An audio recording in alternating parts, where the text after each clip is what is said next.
Dwayne Johnson has entered the DC Extended Universe with Black Adam. We review movies like this here at Breakfast All Day, and the awards-worthy ones, and the little buzz about art house movies. We've got it all for you, so we'd love it if you subscribed if you've not already. You guys, we're right about at 18,000 right now.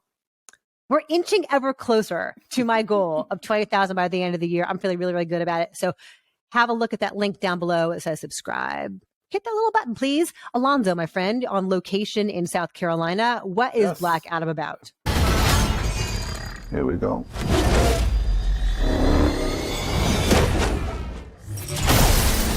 So yes, Dwayne Johnson has entered the DCEU, as you pointed out, as Tef Adam, who is in the comics part of the Shazam universe, and Shazam is mentioned here, but not the, Zachary Levi Shazam. We're not really getting into that for some reason, because I think it would be a weird tonal mix, because that movie was, upbeat and fun and colorful. And this one is real grim and not necessarily in the fun, smart way.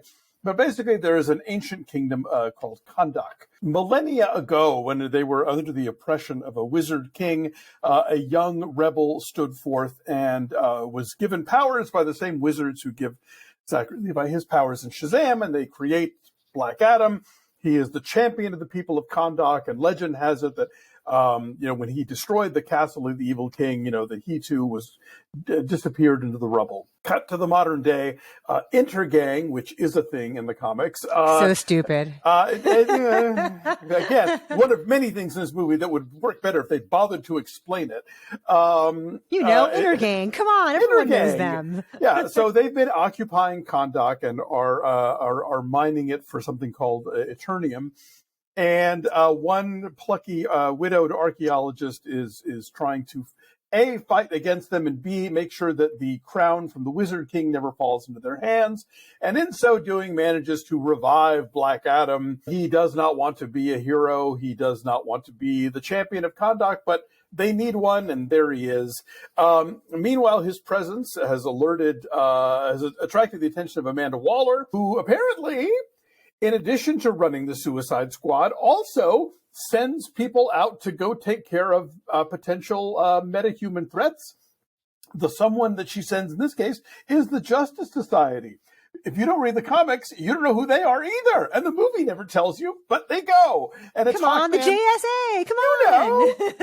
Hawkman and Dr. Fate and Cyclone, is that what they call her? Cyclone, okay. Because they give her the name of the Red Tornado character in the comics. That's a whole other story. And Adam Smasher are sent off to Kahndaq to battle him. It does not go well. And fight. Fight. Indeed, like Zack Snyder style fight.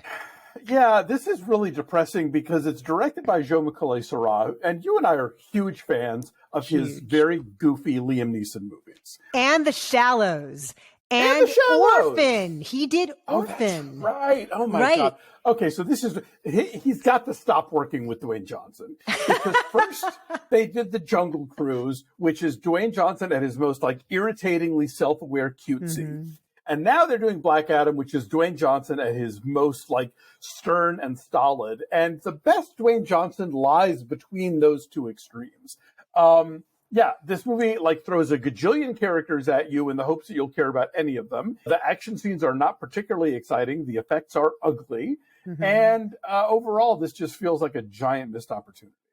Yeah, there are pieces here and there that are intriguing. The idea of Dwayne Johnson playing an anti-hero. Sure. That has some real potential there. But because this still aims to be a big crowd-pleasing movie, he'll never really go that far. The nice, enjoyable, humorous Dwayne Johnson who is bankable and familiar will eventually emerge. He's only going to kill off faceless flunkies.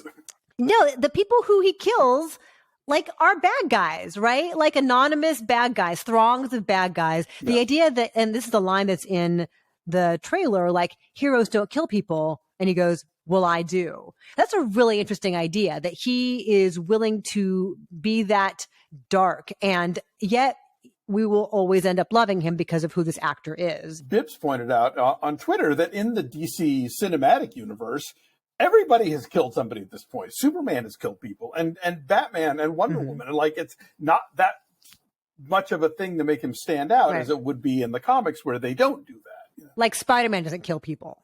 Exactly. Right. So he is a bad guy. I kind of like the darker tone for him. I like him using his physicality and his imposing presence in a different key for a long time. But eventually, he's got to be jokey. The running bit is that he doesn't get humor, right? There's like a fish out of water kind of humorlessness that's reminiscent of someone like Wong or like Drax, right? Like early Drax before he gets humor. This is a very similar kind of character.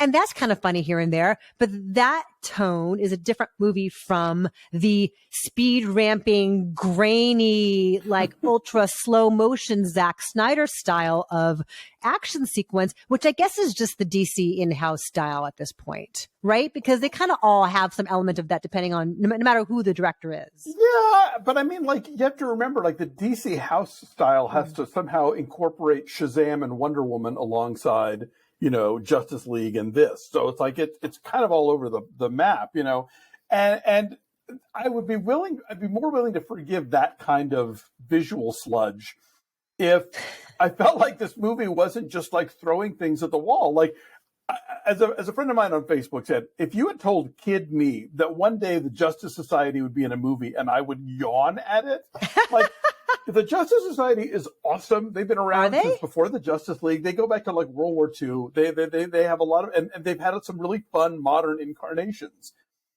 But in this movie, they just say it like, oh, the Justice Society. I'm like, hey, could somebody, a footnote, like a line of dialogue that explains what their history in these movies are? Because they don't have one. The movie touches glancingly upon the idea of like Western imperialism in the Middle East and how, like, the archaeologist points out, she goes, you know what? Intergang has been occupying us for decades and you guys never lifted a finger. And now suddenly we have a metahuman champion and the Justice Society comes swooping in immediately. It's like, oh, that's a valid point. It's very intriguing. Let's never talk about that again for the rest of the movie.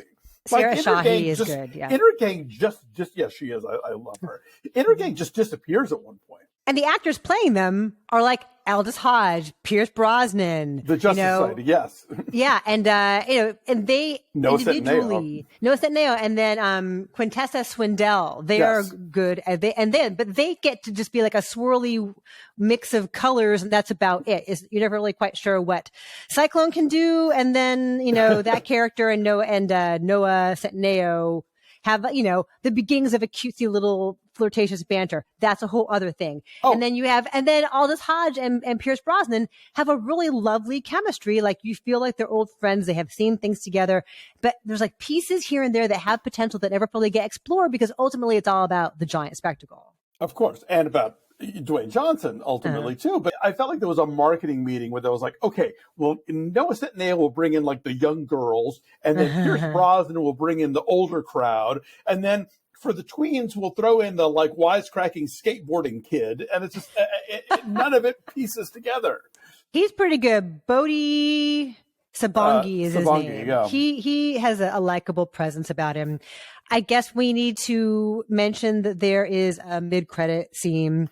If you exist anywhere on the internet, you probably already know who shows up. I'm not going to spoil it. Yeah. But, I wasn't that excited about it. No, they made it out in advance. Like, again, this is why I try not to watch trailers. The advance, not in the trailer, but like the advance buzz on it. Make sure you're there for the credits. Mm-hmm. And then it happens. I'm like, really? That's it? Anyway, you will be quizzed on this afterward. There's so much going on, especially in the very beginning, that when they lay out all the mythology of this place, like, you will be quizzed. Nick and I looked at one another like, do you have any idea what's going on? Like, no, I wasn't taking notes. Anyway, I'm saying 4.5 because there are some amusing moments here and there. It's not a total disaster. There's some fine performances here and there, but it's just all pieced together. I said 3.5. I mean, like, I don't blame the cast for this. Maybe Dwayne Johnson, but like nobody else. They're all doing what they can with this. But I get the feeling they all have a movie in their head that makes more sense and that they play a larger role in. But yeah, like Pierce Brosnan and Aldis Hodge have this. They keep talking about their old friendship and how much they mean to each other, blah blah. And I'm like, y'all are selling it to me, but otherwise, how would I know any of this? All right. So it's in theaters. Let us know if you guys go see it.